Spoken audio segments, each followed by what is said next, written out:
Oi pessoal, o Lance da Copa dessa vez vai falar sobre o Mundial de 1970, super especial, quando o Brasil foi tricampeão.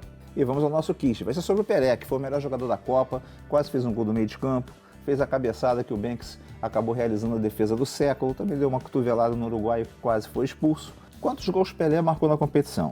3, 4, 5 ou 6?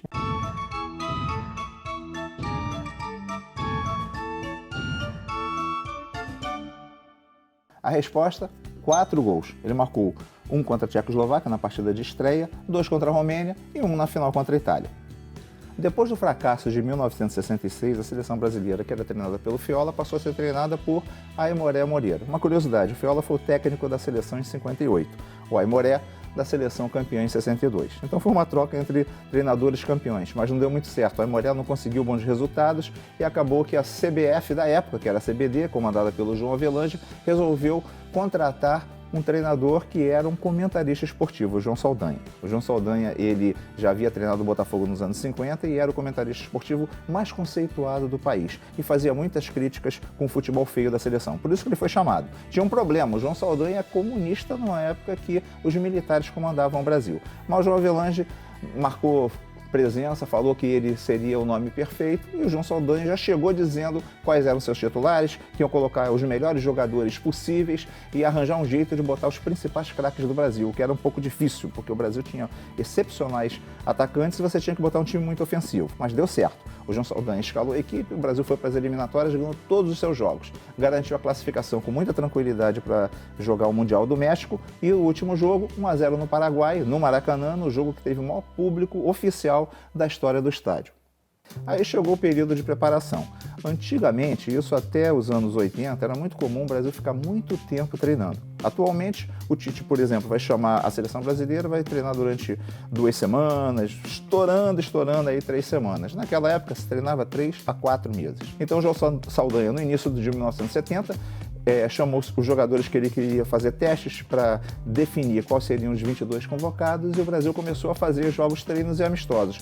Não estava dando certo. Pra você ter ideia, o Brasil tropeçou com o Bangu, tropeçou com o Flamengo, que não tinha um bom time na época, era um time apenas mediano. Para piorar, os militares estavam querendo dar pitacos na sua escalação. O João Saldanha ia deixar? De maneira nenhuma. Por exemplo, o presidente Médici queria muito colocar o Dario, da Maravilha, que estava estourando e era um ídolo do povão.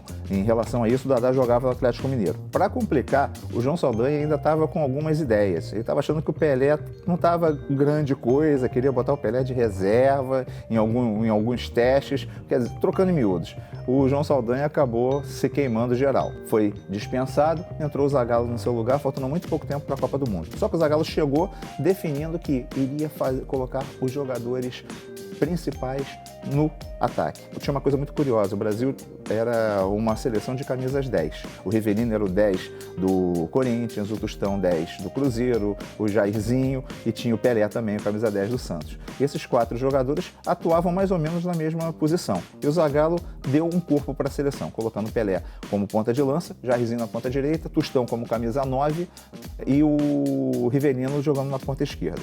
Com isso ele movimentou o ataque dessa maneira e fez uma mudança na lateral esquerda. O Marco Antônio, que era uma espécie de Vinícius Júnior da época, era um garoto, tinha 18 anos, era titular da lateral esquerda, ele saiu porque ele era um jogador que era muito forte no ataque, muito fraco na marcação. O Brasil, com muitos jogadores de frente que marcavam um pouco, ele resolveu colocar o Everaldo, que era um jogador do Grêmio. A seleção brasileira de 1970 ficou assim: Félix, goleiro do Fluminense, na lateral direita Carlos Alberto Torres, que na época jogava no Santos, os zagueiros Brito, do Flamengo, pela direita, Piazza, que era um volante jogando adaptado, como o quarto zagueiro, jogador do Cruzeiro. Na lateral esquerda, Everaldo do Grêmio.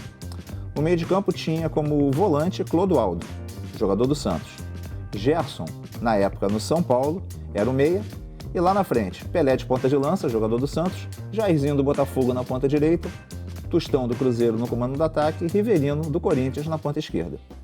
Equipe formada, o Brasil chegou no México, na estreia 4-1 contra a Tchecoslováquia. Fez uma boa partida no segundo tempo e deu aquela engrenada, o Zagallo sentiu que aquele time seria o time perfeito.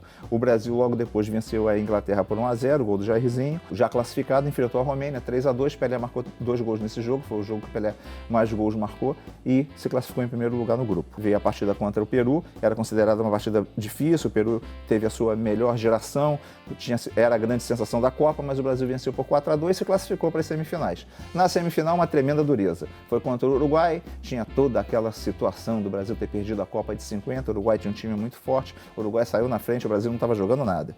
E 1-0 o Uruguai, chances grandes do Uruguai ter feito o segundo gol, porém o Clodoaldo conseguiu achar um gol no finalzinho, já nos acréscimos do primeiro tempo, 1-1. Veio o segundo tempo, tremenda dureza. Só lá na reta final o Jairzinho marcou 2-1, já nos acréscimos, Riverino 3-1, o Brasil se classificou para a final. E aí veio a final contra a Itália.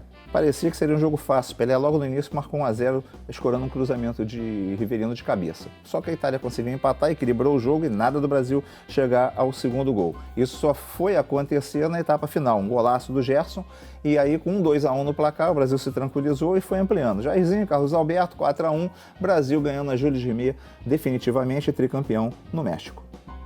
Pena que a Jules Rimet foi derretida nos anos 80, então a gente não tem mais essa taça física, mas vale para a história. Brasil tricampeão em 1970 no México. Não deixe de curtir, não deixe de compartilhar e assista ao próximo Lance na Copa.